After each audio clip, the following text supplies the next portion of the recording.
Lides Chika Vilmariana pinakilala ni Donnie Pangilinan sa mga dating kaklase.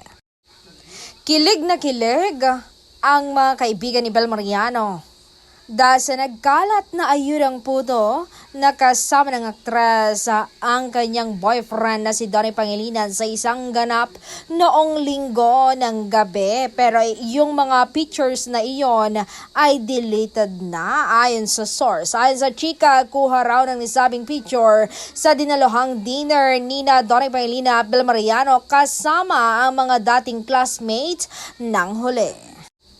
At kahit bumabagyo at baha ay dumalo pa rin ang dalawa sa nasabing event. Mukhang ipinakilala ng araw ni Donnie Pangilinan ang kanyang girlfriend sa mga kaibigan, classmates at batchmates niya. Siguradong tuwang-tuwa ang friends ng businessman na si Donnie dahil sa finally ay nakita na nila at nakabanding ang aktres.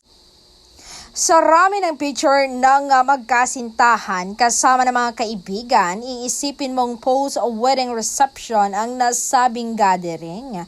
Pero yun nga lang ay nabura na agad dito. Siyempre, tuwang-tuwang solid fans ni Donnie at Bella at maging mga netizens dahil kitang-kita raw sa aura na magkasintahanan ang happiness na makasama ang mga kaibigan. Samantala, hopya pa rin ang followers ng dalawa na masasaksihan nila ang isang engranding kasalan very soon.